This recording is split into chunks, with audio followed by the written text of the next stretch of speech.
Welcome, episode motherfucking 2, Street Sermons. Today, I got a special guest in the building, but before we get to her, I want to do what we always do, and that's to give honor and thanks to God, to Allah, to whoever you call your God, just to God, to believe in the higher power. And I want to also give you guys a couple of scriptures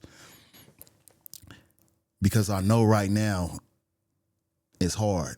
And it's hard for a lot of people out there. We losing our family. We losing our loved ones. We losing our money. We losing our goddamn minds. It's just too much shit going on out there in the world. And I want to let you know that you're not by yourself. Don't get on the internet. Don't get online. Don't think nobody's special. Don't think that it's just you, because it's not. And we here, and we going to do this together. So I'm just going to give y'all a couple of scriptures, and we're going to get straight into it. But do the people think that they will be left to say, we believe, and they will not be tested? No disaster strikes except by the permission of Allah, and whoever believes in Allah, he will guide his heart. We are pressed on every side, but not crushed, perplexed, but not in despair, persecuted, but not abandoned, struck down but not destroyed. We glory in our sufferings because we know that suffering produces perseverance, character, and hope. So pretty much, if you say that you with this shit and you believe in this shit for real, and I know I'm cursing, so what? I'm not better than you. I am who I am. But if you believe in God and you love your God, understand that he gonna prove your love. He gonna test you. He gonna put it to your motherfucking chest. What you gonna do? You gonna stand up or you gonna lay down and you gonna go back to the bullshit? We celebrate our struggles because we know our good times are up ahead. We know that this only gonna last so long. That light eventually gonna shine, and it's gonna shine for you. You just gotta hold on and you gotta wait your turn. And you gotta believe and you gotta thank him. You thank God for the good, you thank God for the bad. You just thank God. But getting back into it though, we got a legend out here from the Los Angeles streets. Kristy motherfucking Loc. Hi guys. What's going on? What's going on? You know, I gotta be real. You know, I gotta call you. Nah, please don't do that. Okay, so you editing and all this, all right? Yeah, huh? Nah, it's good. Come on, let's go. Okay, so anyway, this family. So yeah, but whatever. I do want to say, like, I appreciate what you're doing. And I know we together, and we're all about peace and progress and not going backwards. So you know, a lot of these people need to get this message. So I appreciate that. Yeah, indeed. So let the people know, because I know you, and I know a lot of people out there in the streets know you, and you an auntie and you moms, and you know you a lot of things to a lot of people. You got such a big heart in this community, and you also from these streets. Don't get it fucked up. You know, you from these streets, you done been there, you done walked that line, and you also walked the line of positivity and being righteous, and you done been through everything that any person out there been through, from any walk of life, from rich to poor, from good to bad. That's you know, that's the motherfucking truth. I'll tell you that. But been through it all, seen it all, have had to feel it all. And you know, I just trying to push the narrative the other direction. So that's my message to everybody, to all the kids that know and love me, that I've always been positive, pushing them out the streets. If they're in them, getting them out. You know, so What's some things you got going on right now? So me and my sister, my family, we have this organization called Solo, Seeing Over Large Obstacles. We're about to hit our 4th annual Spring Fest. Wait, hold on. You talking too fast. Say that again. You said seeing over Solo, large. Seeing over large obstacles. Okay, that's dope. Take that in. Okay. So we're upcoming our 4th annual Spring Fest, which is a really big deal. We do it at Rancho Cienega. I almost got a brain thing right there, but Rancho Cienega. With some free health fair for every. We have all the health screenings you can think of. We have free activities for the children. We have concerts for all the upcoming LA rap artists that can come on for free and just perform. Oh, that's dope. Power 106 comes out. K-Day comes out. KJLH comes out. Cedar Sinai, AIDS Healthcare Foundation, all the dental people, everything you can think of. We have all for free, even food. Okay. So that'll be in the spring. We always do it in the spring, so we're planning the 4th one. Okay, this is the 4th one. Yes. So how do people get the information or know where to go or so stay up we to date? usually start promoting it around February, early March. And KJLH always gives us shout outs in K-Day and Power 106. Okay. 92.32. So we'll be on the radio. We give out flyers to all the local schools, to all the local parks, because we want everybody to come. Is there a website? We don't have a website. We're working on that. But we do have an Instagram page. And okay. What's the Instagram? Solo. Sing Over Large Obstacle at SOLO. It's just Solo at Solo? Yep. Check out my sister, Ben Blair. I know a lot of y'all know her. That's my baby sister. Shout out to her. Yes, sir. Yeah. She been doing a hell of a job, too. Yes, she has. I've been seeing her out there, and she really been putting her foot down. Yep.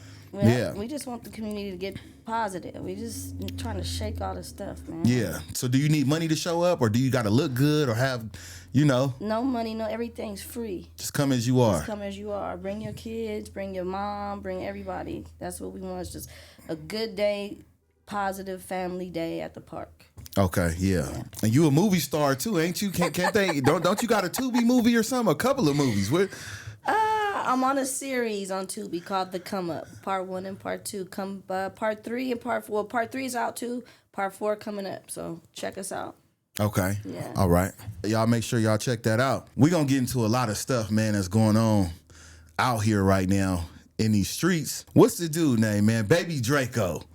They be talking about Baby Draco. Everybody on Baby Draco. They on his head. They on his top. They starting to band together.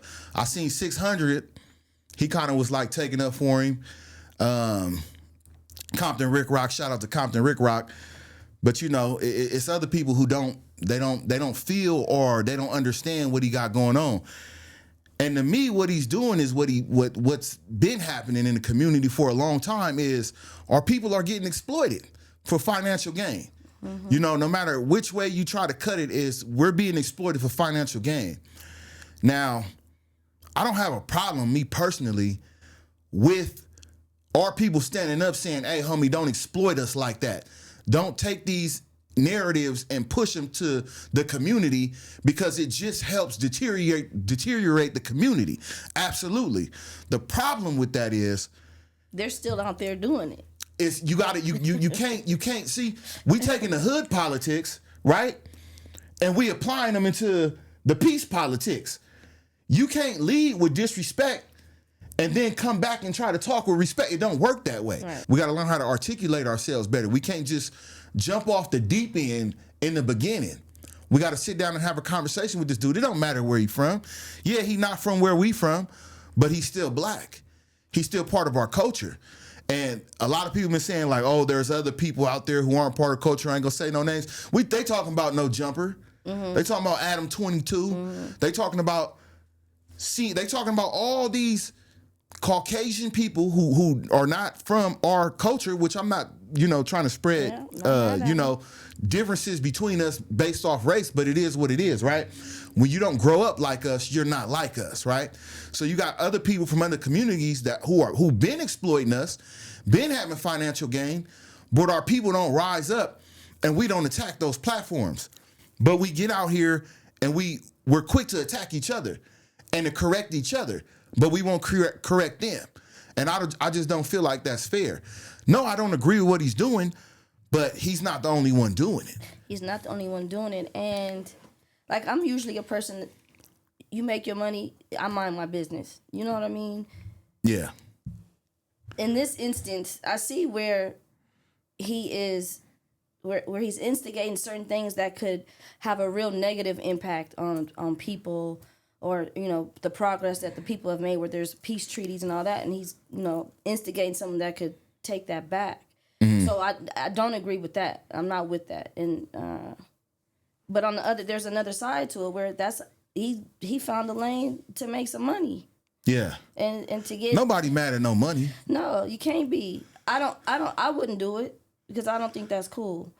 But I wouldn't be a stripper either. But that's a good point. But that's just me. You can make some money selling kids. I'm not mad at. You can make some money selling some kids. It's a whole bunch of bitches on Figueroa. I'm not mad at that either. I wouldn't do it, but they making their money. However, somebody I make your money. I mind my business. Yeah.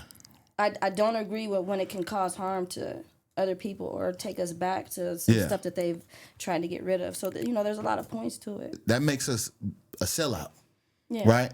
Just like we was talking earlier about Charleston White and how he plays two different roles, which I respect. Like he says, hey, I get my money this way, but in the streets I'm advocating and I'm doing this. And that's fine. But you still putting a negative message out there, and you doing it for the money, so you what we call a sellout. Yeah.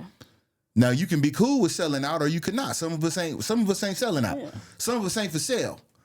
Some of us are. That part. And that's just what that boils down to. Yeah. Cause he did a documentary with, I don't know if you know 4 Extra or who that is. So he did a documentary with 4 Extra, but now I see his cousin, Sporty Face, who's doing a lot of activism in the community, trying to bring people together, told him that he's no longer welcome.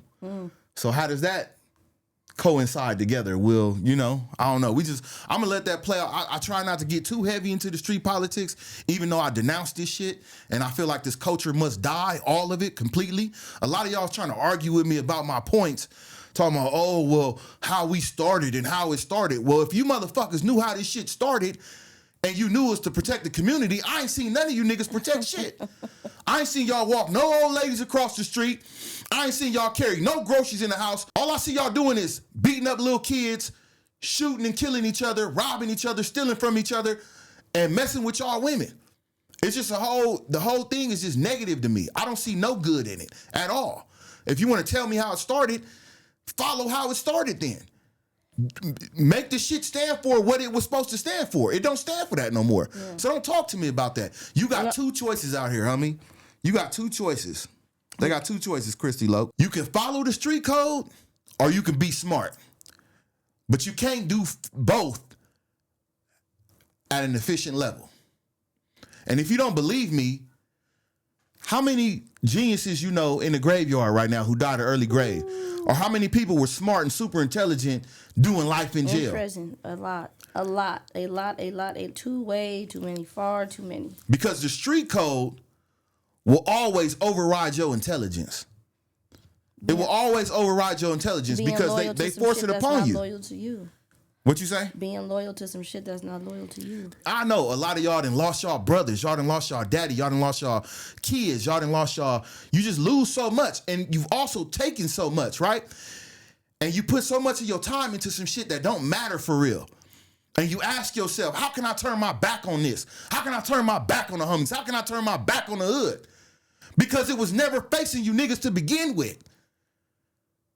It's always had its back on you. Always. You were just fooled into believing something different. Now, I will say that I know personally people that come from that are being, I think in a lot of instances, changing the narrative. The narrative. Yeah. Because of what they grew up with. So them becoming fathers, they're now really good fathers. Or they're coaching football or baseball or getting into the positive. We do have that, and then they still have that in them, but now they're doing something to change that, and then like bring them back up to taking to the kids and trying to get them to not go that way. Yeah. Shout out to those. We got to follow our leaders. Yeah. You know, we got to follow people like that that's been taken away from us early, like Nipsey. He told us we got to learn how to react. Or we got to start reacting differently. Or how not to react. When we feel disrespected. Yep. If we just learned how to talk to each other, how to communicate properly, you know how many motherfuckers would still be alive to this day? If you knew how to communicate with your words versus pushing out how you feel and just being emotionally reactive. It's the egos. You can or you may or may not want to admit it, right? They may or may not want to admit it. But gangbanging is an emotional sport. It's an emotional sport. It's full of emotional ninjas. Yeah. I'm going to try not to cuss too much. Rick Rock told me that's how I got to get monetized. I be forgetting. But yeah, it's an emotional game, homie. It is. It's all, oh, I feel like this. Boom, do this. And these split-second decisions usually cost you your life one way or another. Impulsive emotional decisions. There's a lot of it boils down to ego and being embarrassed or not feeling like you. It's nonsense. A lot of it is nonsense. I understand it. I've seen it all my life, but being an adult and looking back, it's just nonsense. It's just nonsense. It could have it could have worked so much better if people did like how it started and was really about the community. You can be from your section and be proud of being from your section. I'm with that. And if you don't get along with this person from the other section, line it up. That's cool. But then there should always be some kind of camaraderie and, but people can work together and all this, I don't know. But why we gotta line it up, Kristy Loc? Why we gotta line it up? I'm not talking about a whole hood and a whole hood. I'm talking about you might not get along. You might not get along with your neighbor, and it might be where the words aren't working. Yeah, you might have to. Because them people in them rich communities, they be killing their neighbors. So it goes down. But I just feel like, man, like. It don't gotta be like that, man. No, it doesn't. It never had to be. Like we so lost and we so brainwashed. Like I watched everybody celebrate that boy blowing off his fingers, right? When the firework incident, just because they from a rival hood. That's crazy. And you can't even feel bad for him because he from a rival hood. I'm supposed to laugh at that. That's crazy. But it's evil. We preach evil, right? Like, okay, so what? He talks about his hands. And how good his hands work. What if he really is the greatest? What if he was the next Mike Tyson? But we not gonna see it because he trapped in the hood. I got homies right now that's doing life in jail that was supposed to be the next Randy fucking Moss. I got homies that was supposed to be able to come up with the cure for cancer. They was so motherfucking smart with figuring shit out. I got a homie that can be the next world's biggest architect. It's like all these dudes who could have been something else in the hood just robbed y'all of all y'all potential. I just feel like it's unfair that these kids get to walk outside and they get to go enjoy their parents. They get to go enjoy these baseball games, these football games. Like you said, they daddy's taking them to the Super Bowl. Yeah, it's a privilege. They get all the privilege in the world as a child. Yeah. And our children got to grow with their backs against the wall. Yeah. Against their own people. We got to survive ourselves growing up. We got to be misled. We get all the wrong information. And we got to wait until we 30, 40, 50, if we make it to these ages, to actually understand what life can really be for us. And it's sad because a lot of that, especially with the generation under me and below, it just gets recycled because the parents, these kids or these people are having kids with the same mindset. So they teaching their kids with the same mindset. And it just goes down and down and down. I have a good friend of mine. She's like family. She teaches at a middle school in Watts. And her job is so challenging because of the parents. The parents come. The kids have no respect for adults. They cuss. I'm talking about middle school. Yeah. They cuss, they fight. We did it too, but we didn't say cuss words in front of adults. I hear you. Yeah, and, yes, ma'am, or I would never act crazy in front of an adult. I didn't do that. Yeah, we didn't do that. These kids don't give a damn. They come into school in bonnets and house shoes and pajama pants. They say they get disrespectful with the teacher. The mom comes and the mom is banging on the teacher instead of correcting their children. So it's just it's a sight, and it's not just. I just said watch because she teaches. But it's everywhere. School, but it's everywhere. It's everywhere in our community specifically. I see it everywhere. In the urban areas. I'll be somewhere in a grocery store, and the kids are just the young men. They don't give a damn that there's the girls too. Yeah, no, them too. No, I'm just saying young men. They see women. They're supposed to. You feel me? Right. Have a certain respect for a woman and help open your car door for you or grab the bag. There's none of that. A young man. Yes. Yeah, they're not getting taught that. Y'all went from being young men to YGs to YNs, and y'all don't understand what's bad about that. Going down. You going down. I'm going backwards. Y'all don't understand what's bad about somebody labeling y'all a young nigga. That means you used to be a young gangster at least with something. But now y'all not even gangster no more. Y'all not even following no code. Y'all don't got no umph about yourself. Were these just some young little... I don't want to say it like that, but the gangsters had a certain way of being, having manners. Yeah. And being, I don't know what the word is right now, but you know what I mean? Like having that aura about them that they were that. None of that. They're just reckless out here. Yeah, because, they was in the streets doing what they was doing, but they was still polite to the old ladies. And then, they didn't want nobody to know their business. Now these young fools, they want to be on the shit with it and on the Instagram, not even getting paid. Just, show me doing this, show me doing that. Yeah. Doing crimes and recording it and rolling with guns and shit. That's just crazy. When they call y'all young niggas, they really calling y'all young idiots, young morons, young unintelligent beings. That's what y'all don't understand. Somebody like, oh yeah, Uncle OYN. I'm not, no, hey, don't ever label me that shit. Call yourself that shit. I'm not no Y, no, hey, look. Call my son a YN, watch what happened to his ass. And your ass. You bet that's disrespectful. Yeah, disrespectful. But y'all cool with disrespect. Yeah. We program ourselves from an early age to be on bullshit. To be on negative bullshit. You know what trips me out, Kristy Loc? You know what trips me out a lot?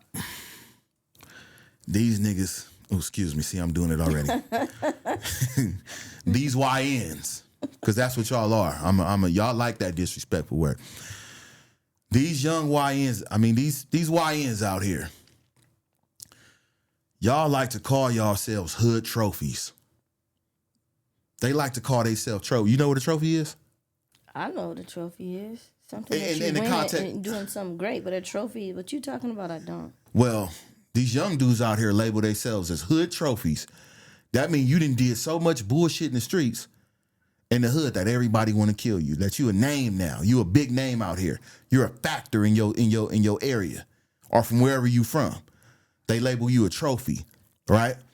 Because if somebody knock you down, you just took away a big name, right? So now essentially you one of my trophies since I knocked you down. Right. You a trophy for me. Yeah. Right? That's been going on forever. This is a new name for it. It's a new name for it. The way that they do it now, though, right? In order for you to actually celebrate getting that trophy, and in order for you to hold that trophy up and let everybody know that trophy yours, you got to let everybody know that you did it. And you doing it online. You got it. So then they start putting it in their songs, and they start promoting that. Hey, that's my trophy. Well, then what happens is, once the streets know you did it, everybody know you did it. And people acting like this self-snitching started on the internet. It didn't, unfortunately. Tell me if I'm lying. You're not. When somebody got killed in the streets, everybody knew who did it. Before the internet. Everybody knew who did it. Am I lying? Mm-mm. Everybody knew who did it. Y'all been talking. Y'all been gossiping. Y'all been telling y'all business. But now y'all can tell it and get views. That's the difference. But y'all been doing this. So you gonna let everybody know. You let the streets know. Once the streets know, who else know? You know who know. Okay, yeah. So now them people know. They got their own Instagram and social media. Yeah. Yeah, and they homies with your homies too. Task force. Yeah, and they got homies from your set. So now they know. And once they know, they lock you up. And now they getting a check. Because you didn't get no money. Now they getting the money from it. They getting the overtime paid, the detectives getting paid, the arresting officers getting paid, the DA getting paid, judge getting paid, bailiff getting paid. Everybody getting paid but you. And since you took away this big name, you gonna make big news, right? And when you get to that place, they're gonna be waiting on you. But look, you make big news. And guess who get to celebrate catching you? The DA. They get to go on there like the dude down in Florida. They get to get on TV with your face real big saying they got you. Now who's really the trophy? When you go collect the trophy, you become the trophy. Ain't that something? Y'all all ass backwards, man. I don't get it. And it's so many ways now. There's so many avenues now that we did not have that you guys can really, people in general can really make good money. And not in a traditional way. Not in an illegal way. Yeah. In a legal way. Yeah. And not traditional where you have to go sit behind a desk or do, but I mean, there's ways for you guys to get out there and be creative and have an avenue and a platform, and it's just being wasted a lot of times. But they say we being lazier.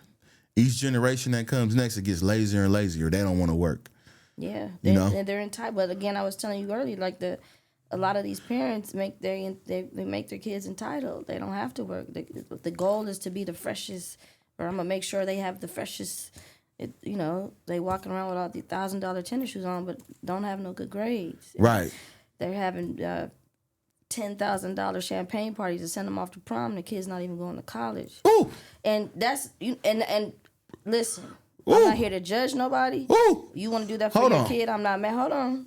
Ooh. That's on you. But to me, I I want to base my stuff, my hard work, my hard earned money, on something that you earned. Yeah, I don't have no problem with that. Yeah, but that it becomes a cycle now to where the kids are used to having this and getting this and being the freshest and not having to earn it. Yeah. Then when they become adults and the parents are like, hold on, I'm not doing that no more.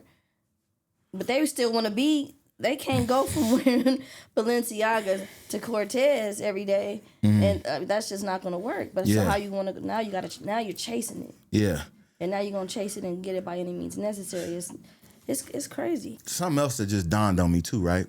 How many of you think? And I'm not saying this is for everybody, right? But how many of these kids you think go to church or go to some type of place of worship where they can connect with their spirituality? Do you think that's diminishing? Because when I was little, you was dragged in there. When it doesn't matter what you believe, you getting up in here. Yeah, you had to. You going to fall asleep, get popped in the neck, all that. But you up in here, you gonna know about some God.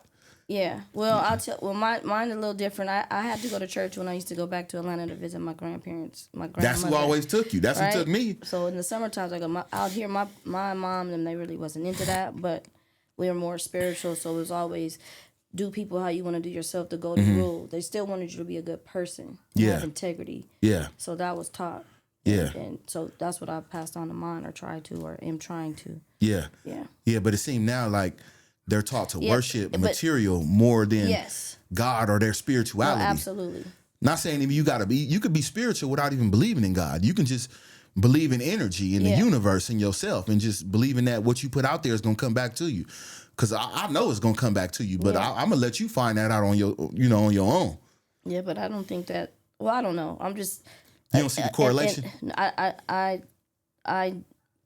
don't see a lot of that being taught into this generation. Like morals and manners and integrity and, doing the right thing when somebody's looking or not. Like everybody's trying to get over and do it fast. And, The old ladies ain't what they used to be. Yeah. We ain't got them grandmas no more. Yeah. They it's a couple of them left, but they all extinct. One. Even though I look like this. But... No. I ain't talking about. I'm talking. You know what I'm talking about. No, definitely. Yeah, definitely, you know who I'm talking about. Big mama. Definitely, there needs to be some more big mamas out here. But the ones behind them didn't turn to big mamas. They turned into something else. And, well, see, the big mamas had kids that came up in the 70s and 80s and started smoking crack. So that whole generation, not whole, but a lot of that impacted the inner city all over. But Los Angeles, I can only speak of. Mm-hmm.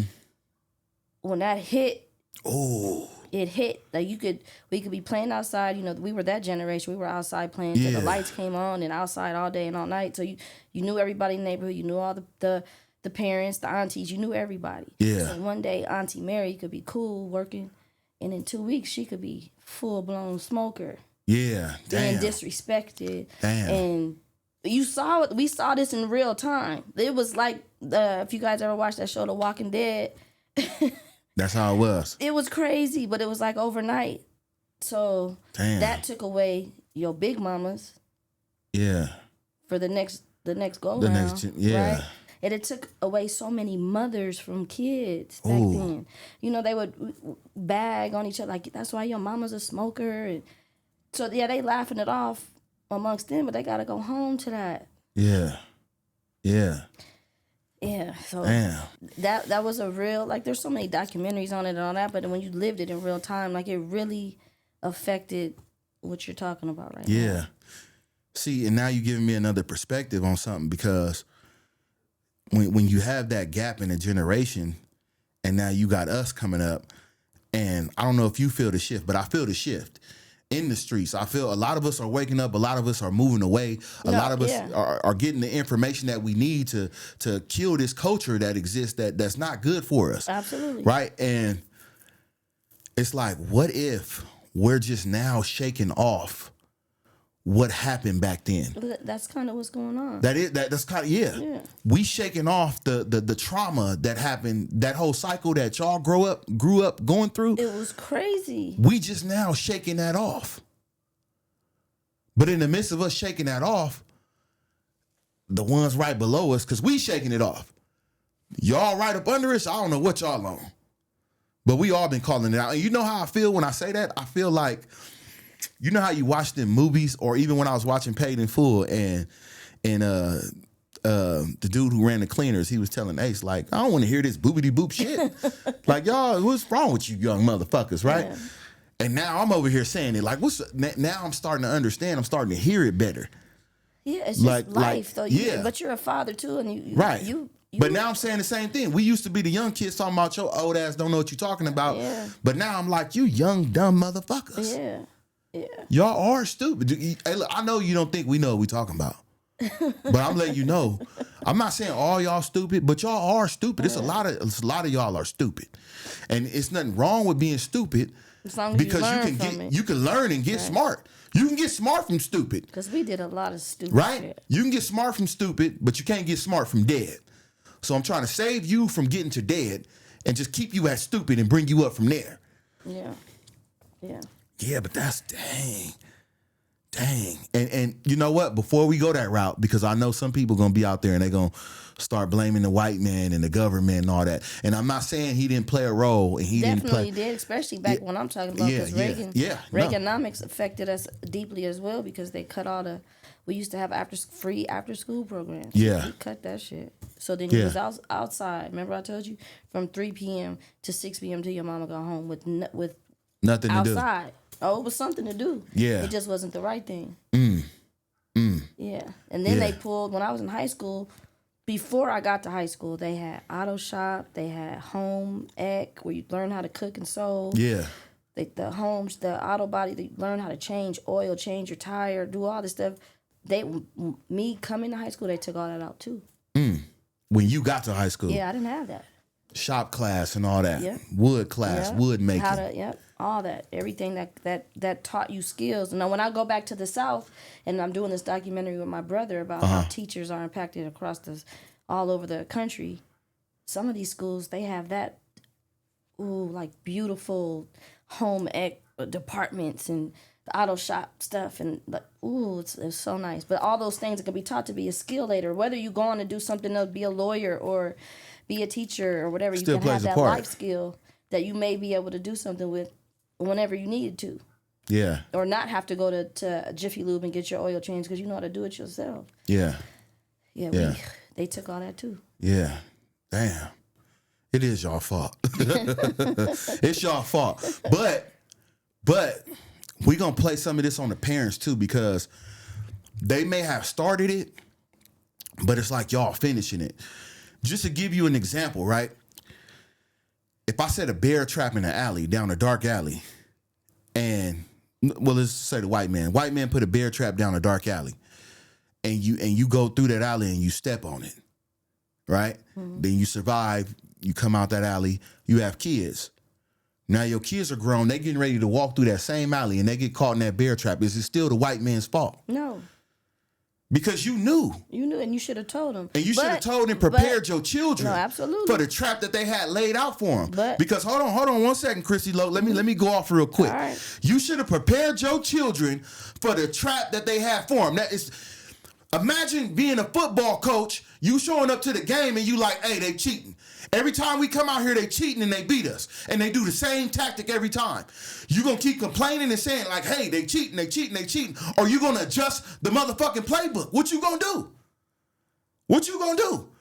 Make the fucking call. No, I'll say this. To answer that, though, we can drill it into their heads a lot of times until they blue in the face. I practice what I'm preaching. I tell you, I said, look, you can do this. If you go down this way, this is what's going to happen. Yeah. And if you go down this way, this is what's going to happen. I can only trust that you're going to go this way because I'm telling you this is the right way and you're not going to like what happens over here.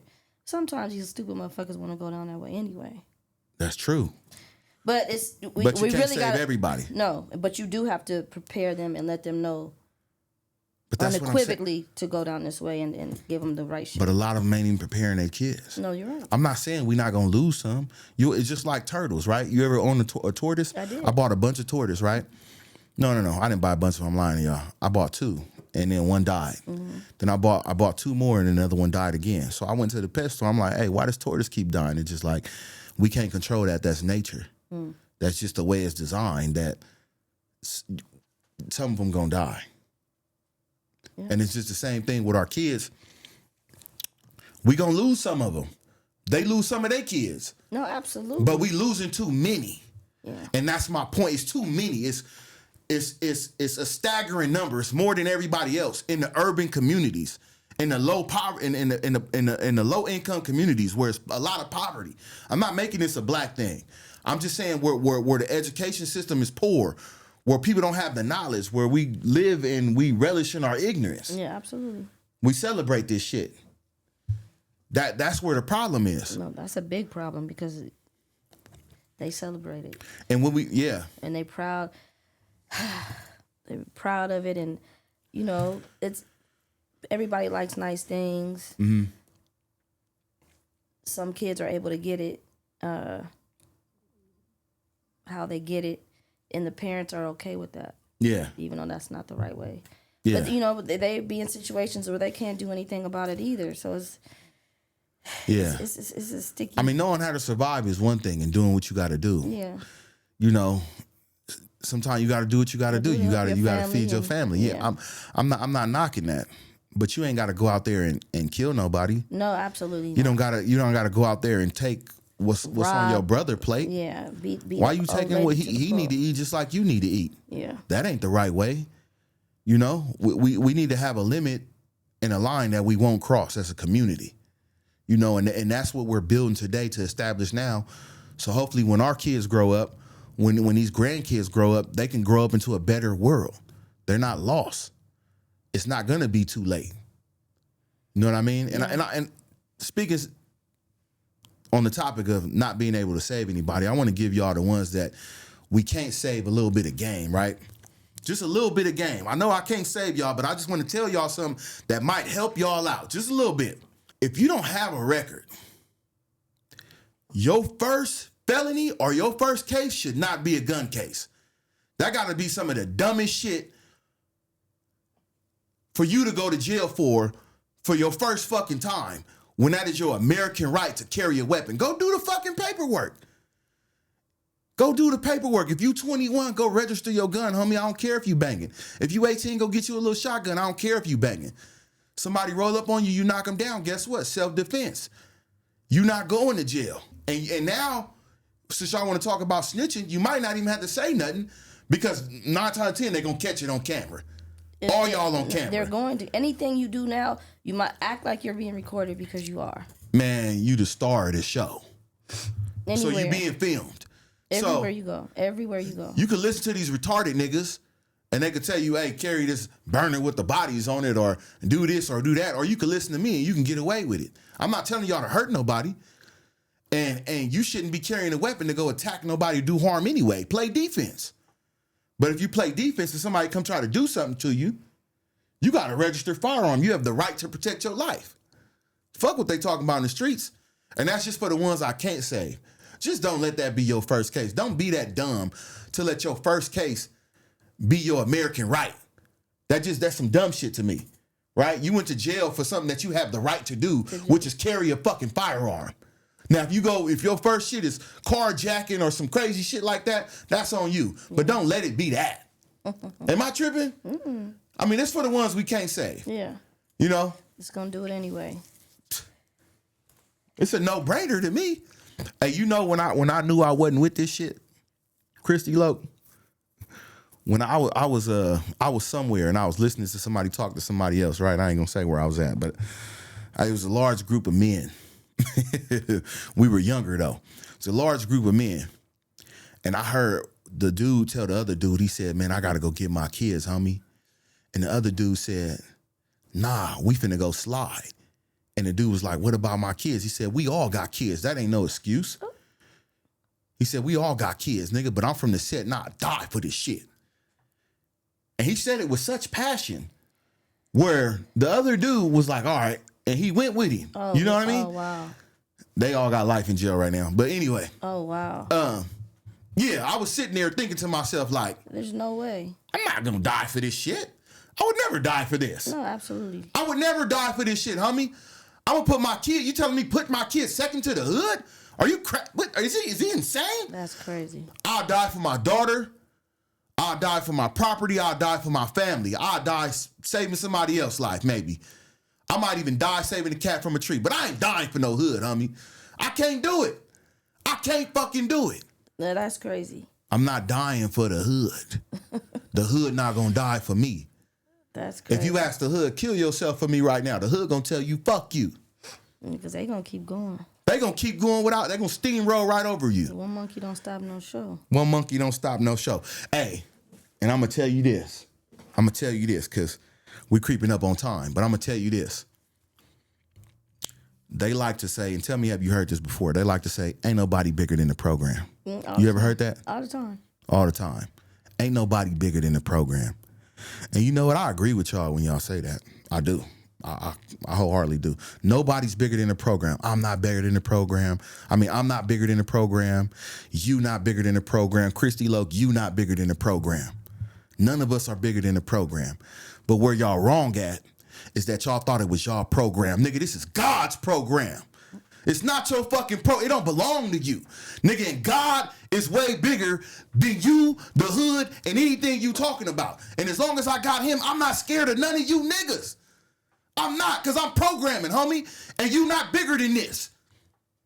I just had to put that out there for him one time. That's right. They heard you. They for sure heard you. Well, they take it in, you know, and take that in. Yeah, you got anything to let them know? Any encouraging words from out there? Like I said earlier, I'm with the peace and progress, and anything I can do for anybody. I got lots of resources for jobs. If you're looking for jobs, young men, I got a lot, and women, I got programs for y'all. I got Nikki Scott. She goes out. She was just at. Shout out to Nikki Scott. Shout out to Nikki Scott. She was just at Washington High School. She has a program where she's going to teach her take her braiders to teach young women how to braid hair. Ooh. For free. Ooh. Instant money. Instant money. And you ain't got to sell it, ladies. You can do it all day in high school, through college if you choose to or not to, right. However, whatever. But that's a trade that will never, ever go away. That can always make you money. Hey, I remember back in the day, everybody used to sit in the bleachers. There was this one girl, she used to braid everybody hair for a dub right there. Yep. Killing it during lunchtime. I had a homegirl that did that to Wani. Killing it during lunchtime. So anyway, I have a lot of resources to all kind of programs and stuff for these young people to get jobs. It's not always about college. It ain't for everybody. It's not it's not guaranteeing you a job. It's a nice way to extend your high school situation to figure out what you want to do, right? Or if there's something that you want to do, as like being a doctor or a lawyer or something like that requires a degree.